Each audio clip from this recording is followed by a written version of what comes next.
Paul Denyer terrified Melbourne in the early 1990s, killing 3 young women in the Frankston area. Just wanted to kill.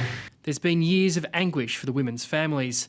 Brian Russell, whose daughter Natalie was murdered, has campaigned long to keep Denyer behind bars. It's like having a tremendous weight lifted off us. We're just so happy to finally get to this point. The parole system was having a re-traumatising effect for many of these families. The new laws will give the parole board powers to restrict the release of serial killers, child murderers and serious sex offenders. Those serious offenders will be unable to apply for release for between 5 and 10 years after serving their non-parole period.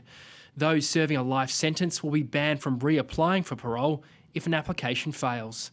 Denyer's bid for parole was denied in May, this bill now ensuring he will never leave prison unless terminally ill or physically incapacitated.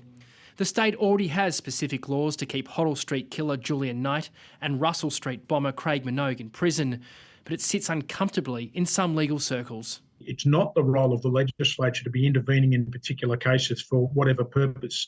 It needs to protect the independence of the courts. Laws just for Denyer was a step former Premier Daniel Andrews resisted. We welcome that step. We only wish that the step had been taken some months ago. I think we've done the right thing in taking the time to get the package right. The government is adamant that it's advice from the Solicitor General that helped pave the way for these new laws.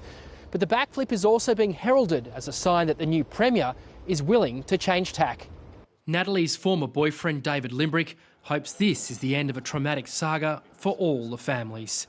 They'll be able to have that sort of closure and we can draw a line under this. Richard Willingham, ABC News, Melbourne.